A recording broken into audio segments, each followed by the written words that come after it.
Dear students, आज हम discuss करेंगे एक बहुत ही इम्पोर्टेंट टॉपिक। वो है द प्रोटॉन। ये इलेक्ट्रोकेमिस्ट्री के लिए बहुत ही स्पेशल टॉपिक है। इसे हम कहते हैं द नॉन कन्फर्मिंग आयन। पहले मैं बताता हूँ हम किस प्रोटॉन की बात करते हैं। हम बात कर रहे हैं H पॉजिटिव आयन की, जिसे हम प्रोटॉन कहते हैं। प्रोटॉन क्यों कहते हैं इसको, और इसको नॉन कन्फर्मिंग आयन क्यों कहते हैं? क्योंकि ये जो प्रोटॉन है ना, ये एक ऐसा आयन है जो बाकी आयन्स की तरह रूल्स फॉलो नहीं करता। यानी इसका जो काम है, इसका जो एक्शन है वो कुछ अलग है। इसका जो नेचर है वो कुछ अलग है बाकियों से। क्यों अलग है वो भी बताऊंगा मैं। सबसे पहले बताऊंगा आपको जो हाइड्रोजन है,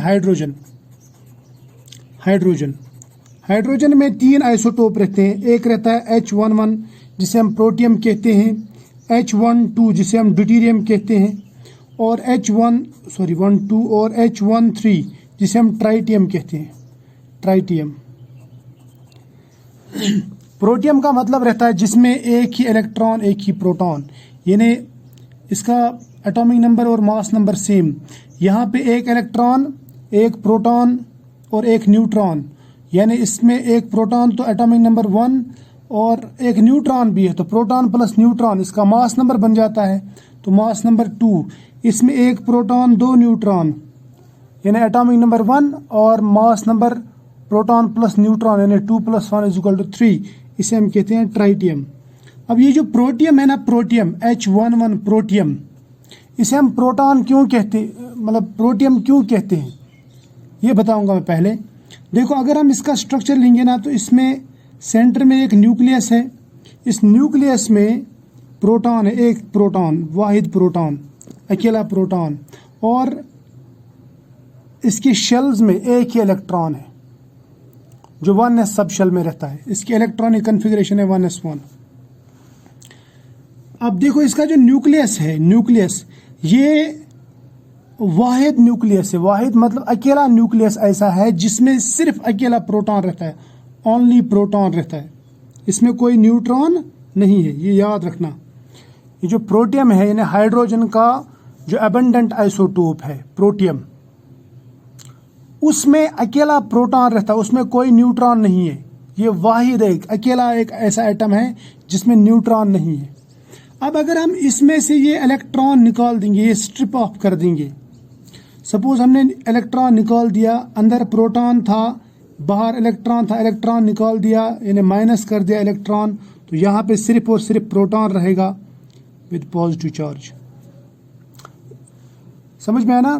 तो इसीलिए हम इस एटम को कहते हैं प्रोटियम, क्योंकि ये प्रोटॉन और इलेक्ट्रॉन का बना हुआ रहता है। और H पॉजिटिव को हम प्रोटॉन कहते हैं, और ये एक्चुअल में है भी प्रोटॉन। ठीक है, क्लियर? अब इस H पॉजिटिव में ना तो कोई न्यूट्रॉन है और ना कोई इलेक्ट्रॉन है, ये अकेला प्रोटॉन है, अकेला प्रोटॉन। इसमें एक ही इलेक्ट्रॉन था, सिंगुलर इलेक्ट्रॉन, वो भी हमने निकाल दिया। अब इसमें कोई शेल भी नहीं है, नो शेल है ना, नो शेल, और इसका कोई स्ट्रक्चर भी नहीं रहेगा। देयर इज नो स्ट्रक्चर, ये याद रखना, इसका अब कोई स्ट्रक्चर भी नहीं रहेगा, नो स्ट्रक्चर। क्लियर? बात समझ में आ रही है? शाबाश, ये हो गई एक बात। अब देखते हैं हम इसका नेचर। देखो, इसका नेचर, इसके नेचर पे अगर हम बात करेंगे ना, तो ये प्रोटॉन जो है, प्रोटॉन यानी H पॉजिटिव, ये बाकी आयन से मुख्तलिफ है। जैसे अगर हम Li पॉजिटिव लेंगे, Na पॉजिटिव लेंगे, इनसे ये बिल्कुल अलग होगा, क्योंकि इनमें इलेक्ट्रॉन्स का बोझ है, इलेक्ट्रॉन रहते हैं साथ में, लेकिन इसमें कोई इलेक्ट्रॉन नहीं है। सपोज अगर मैं H पॉजिटिव ले लूं और कोई भी दूसरा आयन ले लूं, दूसरा कैटायन ले लूं, और उनकी मैं रिएक्टिविटी देखूं या उनका अटैकिंग नेचर देखूं, तो वो कैसा होगा? सपोज यहाँ पे एक स्पीशी है जिसमें यहाँ पे इलेक्ट्रॉन्स है, सपोज जैसे वाटर में रहते हैं, ठीक है, वाटर में अगर मैं इसके नज़दीक प्रोटॉन लाऊं H पॉजिटिव, तो ये प्रोटॉन इसके बिल्कुल नज़दीक जाएगा। लेकिन इसी के मुकाबले में अगर मैं कोई दूसरा आयन ला लूँ, कैटायन ला लूँ, सपोज मैं कार्बन पॉजिटिव आयन लाता हूँ, ठीक है, तो इसको बिल्कुल इतना अप्रोच नहीं करेगा, ये ज़्यादा अप्रोच करेगा। क्यों? इसकी वजह है, देखो इसके पास में पहले तो इलेक्ट्रॉन शील्ड है ही नहीं, there is no burden of electrons, इसमें इलेक्ट्रॉन है ही नहीं, जबकि इनके ऊपर इलेक्ट्रॉन रहते हैं, बाकी स्पीशीज बाकी कैटायंस के ऊपर इलेक्ट्रॉन रहते हैं। तो इसका मतलब H पॉजिटिव जो ये क्लोजेस्ट अप्रोच करता है, closest approach when reacts with something, when it attacks some nucleophilic species या इलेक्ट्रॉन रिच स्पीशी, जहाँ पे इलेक्ट्रॉन डेंसिटी ज़्यादा होगी, वहाँ पे जब ये अटैक करेगा तो क्लोजेस्ट अप्रोच करेगा और बिला धड़क फास्ट अटैक करेगा, क्योंकि यहाँ पे इलेक्ट्रॉन रिपल्शन, जैसे यहाँ पे इलेक्ट्रॉन और इनके इलेक्ट्रॉन्स का रिपल्शन रहेगा, शील्डिंग रहेगी, यहाँ पे कोई भी शील्डिंग नहीं, कोई भी बोझ नहीं है। ये कोई एक बात, इन्हें जब ये रिएक्ट करता है तो बेधड़क रिएक्ट करता है और बिल्कुल नज़दीक जाता है, क्लोजेस्ट अप्रोच करता है, सबसे नज़दीक जाता है, क्योंकि बेचारा अकेला प्रोटॉन है। समझ में है ना? ये याद रखना, H पॉजिटिव बाकियों के कंपैरिजन में बहुत ही रिएक्टिव रहता है और बहुत नज़दीक जाके अटैक करता है, ठीक है, बहुत ही क्लोज अप्रोच करता है, यानी बहुत ही नज़दीक से चिपक जाता है, ठीक। यानी यहाँ पे कोई स्टीरिक रिस्ट्रिक्शंस है जो है वो नहीं रहती। इसीलिए जब भी अगर मैं देखूं कार्बन और हाइड्रोजन का बॉन्ड, ये शॉर्ट बॉन्ड रहेगा, शॉर्ट, जबकि कार्बन और कार्बन का बॉन्ड ये लॉन्ग रहेगा, long as compare to this. जैसे 1.1 एंगस्ट्रॉम रहता है, ये 1.3 एंगस्ट्रॉम रहता है, ये 1.2 एंगस्ट्रॉम, इस तरह, ठीक है। क्लोजेस्ट बॉन्ड जो रहता है कार्बन का 1.3 एंगस्ट्रॉम जैसे रहता है, ठीक है, लेकिन यहाँ पे ये तो 1.1 एंगस्ट्रॉम ही रहता है। क्यों? क्योंकि ये हाइड्रोजन छोटा है, इसके ऊपर कोई स्टीरिक रिस्ट्रिक्शंस नहीं है, इलेक्ट्रॉन नहीं है, तो इलेक्ट्रॉन रिपल्शन होने के चांसेस ही नहीं है यहाँ पे, ठीक। और खास बात यह है कि अगर हम कोई भी कैटायन लेंगे और उसके साथ में H पॉजिटिव आयन का कंपैरिजन करेंगे, तो H पॉजिटिव आयन यानी प्रोटॉन, क्योंकि इसमें सिर्फ एक अकेला प्रोटॉन है, प्रोटॉन बोलूंगा मैं इसको, और कोई भी कैटायन, उसका अगर आप कंपैरिजन करेंगे तो इनके साइज में भी बहुत फर्क पड़ता है। जैसे इसका जो साइज रहता है प्रोटॉन का, वो एंगस्ट्रॉम्स में रहेगा, एंगस्ट्रॉम का मतलब रहता है वो 10⁻⁻10 मीटर या 10⁻⁻8 सेंटीमीटर रेंज में रहेगा इसका साइज। बात समझ में आई ना? तो इन डायमेंशंस में रहेगा, क्योंकि इसके पास कोई शेल है ही नहीं, ठीक।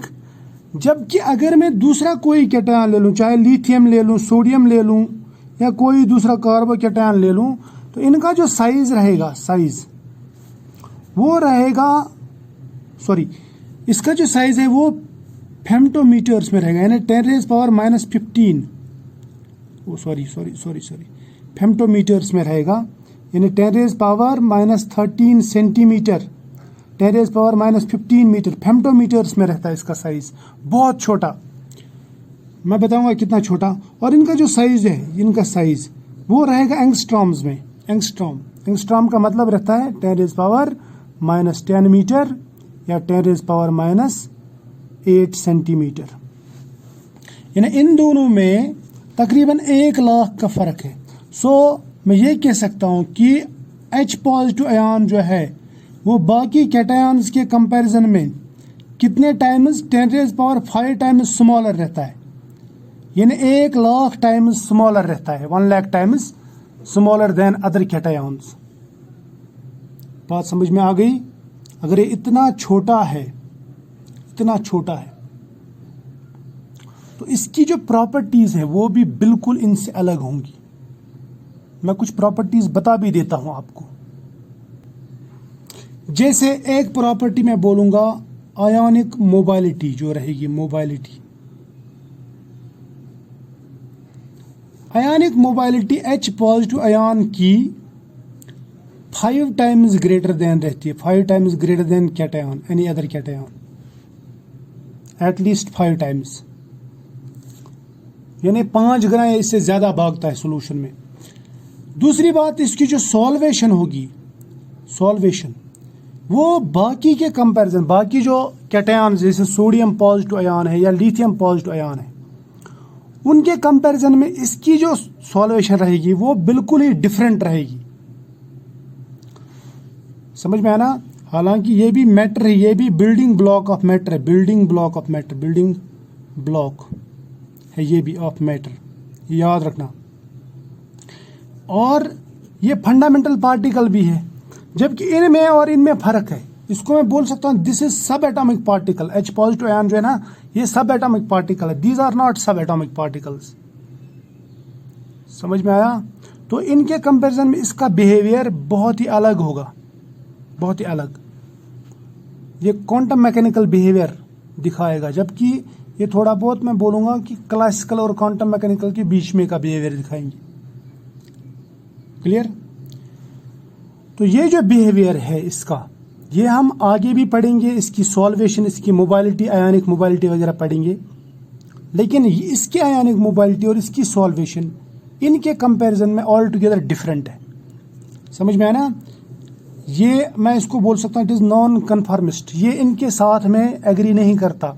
जो रूल्स बाकी कैटायंस पे अप्लाई होते हैं वो H पॉजिटिव आयन पे अप्लाई नहीं होते, ये बात याद रखना, ये इस पे अप्लाई नहीं होते।